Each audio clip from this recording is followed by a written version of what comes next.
como xa sabedes todos e todas, o objetivo desta rolda de prensa é describir o impacto que vai ter, ou que tería no caso de ir adiante, o proxecto de Green Fiber, Sociedade Limitada, en toda a cunca hidrográfica do Ulla, incluída a Ría da Arousa, ou sea, como eixo vertebrador a auga, ou sea, é unha análise crítica do impacto na auga, e en todos os recursos que derivan dela e na biodiversidade que deriva da calidade da auga.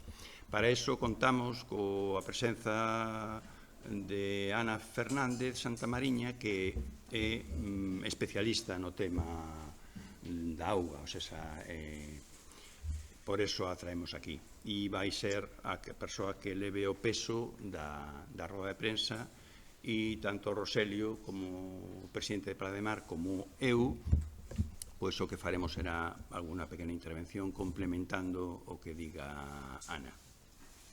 E nada, e pasamos a palabra a Ana. Moitas grazas.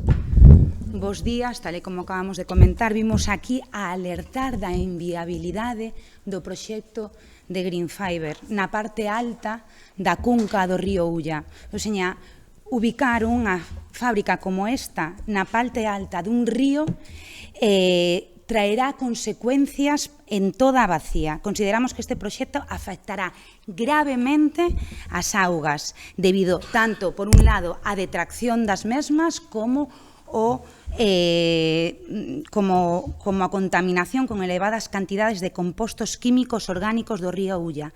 Vai a comprometer, polo tanto, a viabilidade ecolóxica do río, os usos derivados desta auga do río, e impactará directamente a medio ou a longo prazo sobre a ría máis productiva da Galiza.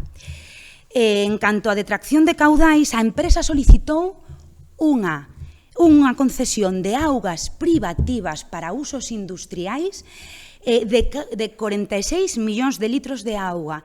Tal e como se está a decir, supón máis da cantidade de auga que beben os habitantes da provincia de Lugo.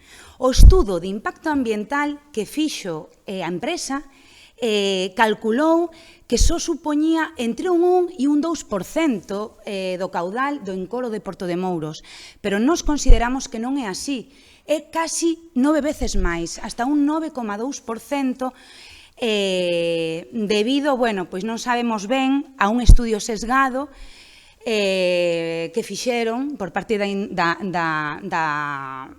estudio de impacto ambiental, debido a 2 puntos basicamente. Primeiro, antes de nada, pois comentar un pouco o que son, hai 2 tipos de caudais. Para a planificación hidrolóxica falamos de caudal natural, que son caudais teóricos que pasan polo río sin considerar os usos que hai, sin esas detraccións que hai no río.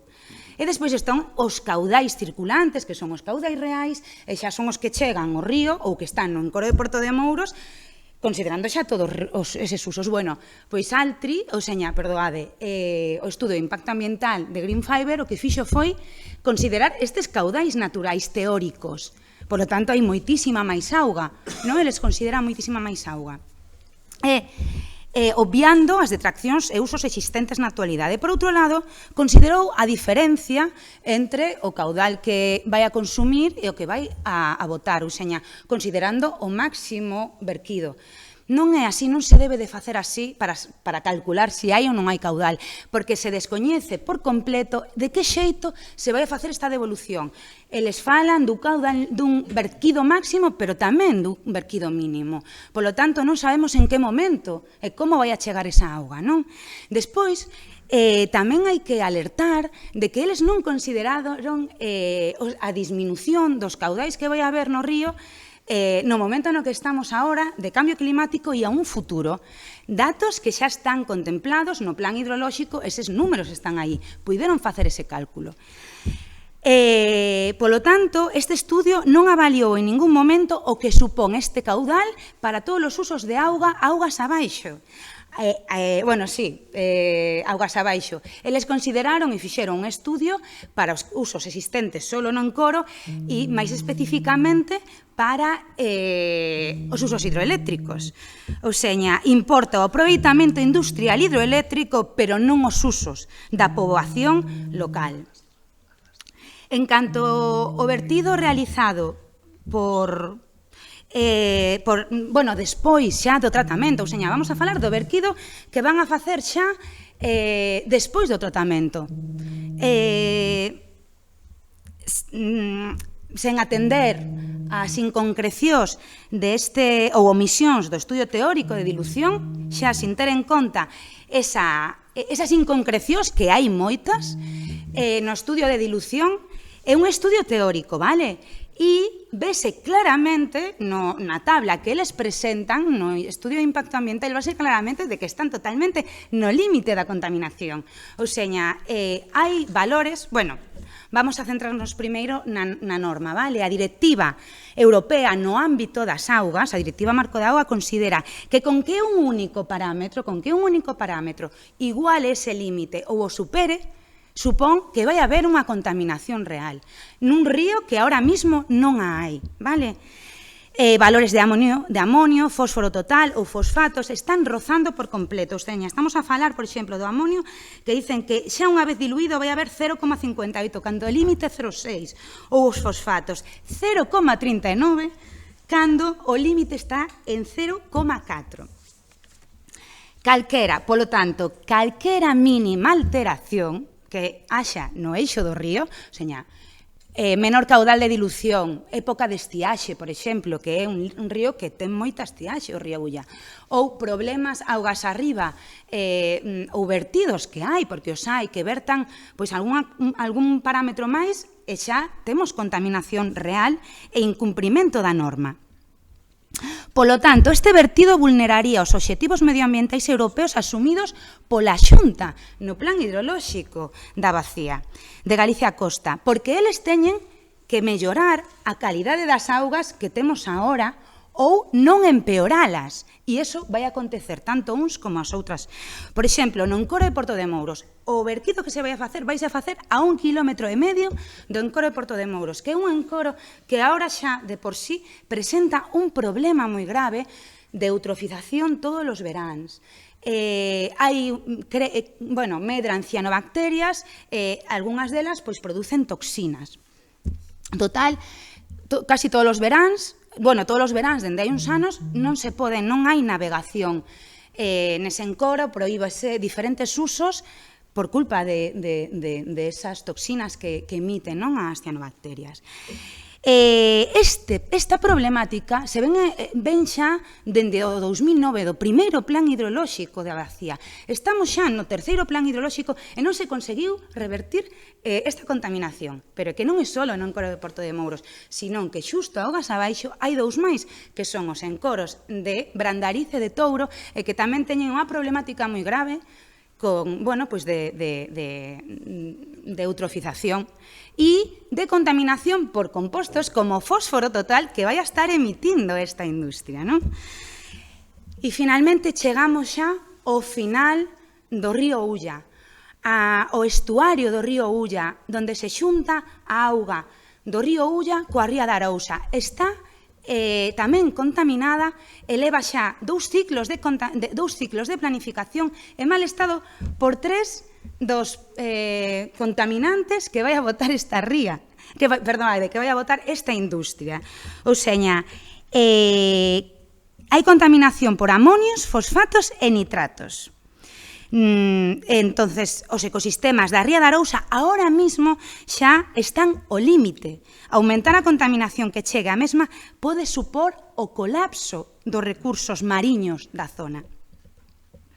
Ademais, se non se pode recuperar a calidade de todas estas augas, temos como límite o ano 2027, que é o obxectivo que se puxo a Xunta no seu plan hidrolóxico.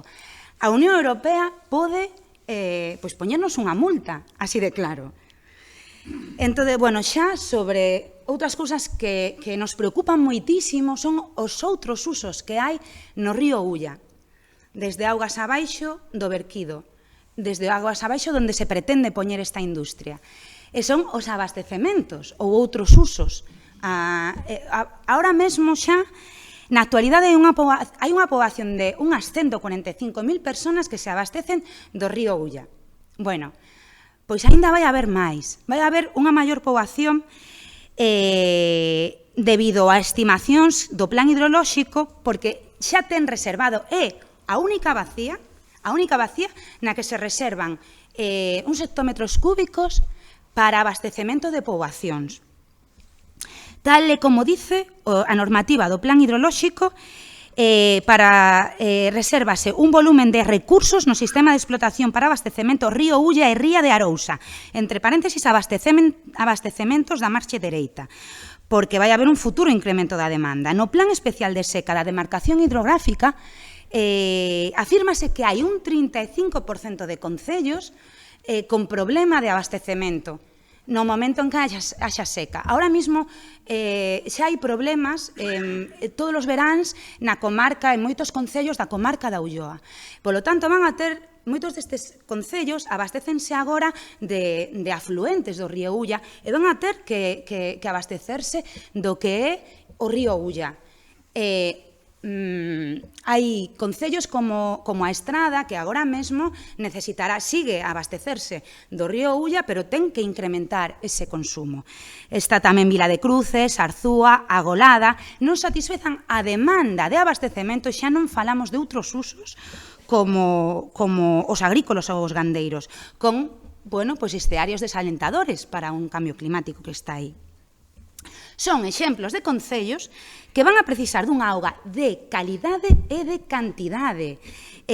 Ambas son condicións que se van a ver significativamente afectadas pola instalación desta fábrica, especialmente, no escenario de cambio climático que nos atopamos. Ou seña, aumentar a contaminación no río vai a supor que o abastecemento seña máis caro, que os concellos teñan que gastar máis cartos para limpar estas augas. Por exemplo, un dos contaminantes que van a emitir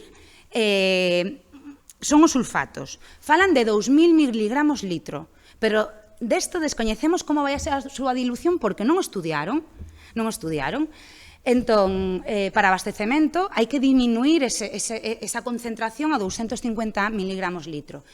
E claro, solo se pode facer esta limpeza da auga con ósmose inversa. O sea, non hai ningún concello que poida gastar os cartos nunha potabilización tan cara como é a ósmose inversa. Tamén nos parece moi problemática o tema todo das toxinas, non? Que poden emitir as cianobacterias e que viaxan kilómetros augas abaixo. Algúnas delas poden ser neurotóxicos ou hepatotóxicos, co grave problema que supón para a saúde das persoas ou do ecosistema en xeral, non? Entonces, consideramos que temos que pararnos a pensar se queremos Altrip ou Green Fiber, porque realmente poñer esta industria e que non haxa outros usos, tanto asociados á auga como outros usos ou outra economía relacionada nos concellos, non? Por lo tanto, polos graves impactos ambientais e sociais que comportaría a fábrica de celulosa e Green Fiber para a Bacía do Ulla e da Ría de Arousa, a DEGA e a Plataforma en Defensa da Ría de Arousa exiximos á Xunta de Galicia que rexeite otorgar a concesión de augas a Green Fiber e que emita unha declaración ambiental desfavorable desta instalación.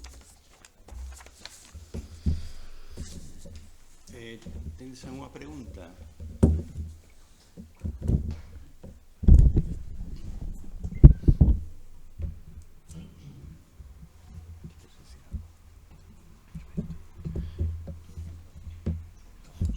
Bueno, eu quería sobrancear un aspecto e é que a propia Augas de Galicia recoñece na actualidade que na época estival, desde Porto de Mouros, como decía Ana, ata Touro, ou seja, Porto de Mouros, Brandariz, Touro, todo ese tramo de río está eutrofizado no Bran. Eso é moi importante que o teñamos claro. Na actualidade xa está eutrofizado no Bran. A propia empresa recoñece no estudio de impacto ambiental, na páxina 406, que o encoro de Porto de Mouros ten presencia de cianobacterias de xullo a setembro. E non sacan ninguna consecuencia, nin avalían o impacto que vai ter a subida da temperatura e o verquido que fan sobre esa eutrofización e sobre esa presencia de cianobacterias. Por tanto, estamos diante dunha situación moi importante, porque, claro, se xa na actualidade todo ese tramo está eutrofizado na época estival, que vai acontecer cun escenario de cambio climático que vai haber máis seca e, por tanto, esa contaminación vai ter máis impacto, vai haber menos cantidad de agua, por tanto, eses 27 grados centígrados ás que van facer o vertido van ter máis impacto porque hai menos agua. Eso que vai significar? Vai significar a deterioración total do río como ecosistema. Alá van as troitas, os salmóns, os reos, alá van. Eso non o aguanta. Non aguanta nin a subida de temperatura, nin as toxinas da eutrofización derivadas das cianobacterias. Entonces, claro, todo eso, ao final, acaba chegando á ría. E a cultura popular da xente da ría di claramente: se o río ven ben e ben sano e a auga ven ben, hai produción. Se o río ven mal, eso o que fai é barrer a produción. Aí están os lombos do Ulla, desertos, vale? Como testemunha da situación actual. Que queremos? Empeoralo todo con esta fábrica, porque a mellor non vai a ir, vai ir a pior. E a situación actual é crítica. Estamos na UCI, na Ría de Arousa. Entón, con esta fábrica, con esta celulosa na cabeceira do río Ulla, é a pena de morte para a Ría de Arousa e para o río Ulla. Esa é a nosa visión.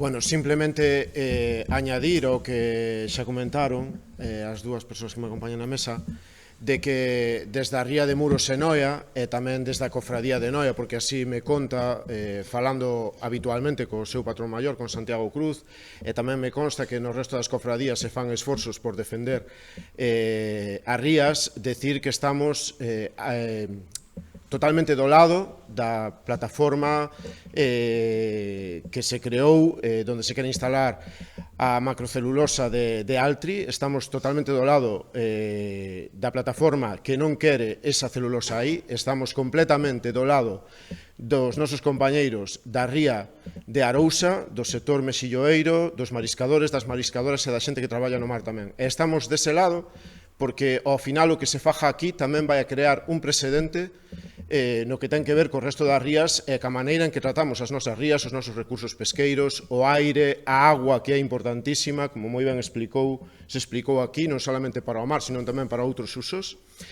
A maiores añadir que ningún conselleiro, ningún empresario, ningún científico, ningún químico, ningún biólogo nos vai a vir a explicar aos mariñeiros e, sobre todo, aos mariñeiros e mariscadores que levamos toda a vida traballando no mar e vendo cos nosos ollos, palpando cas nosas mans como evolucionaron as rías e como se maltrataron, ningún deles nos vai a explicar, ni nos vai a decir si isto afecta ou non afecta ás rías e ao mar.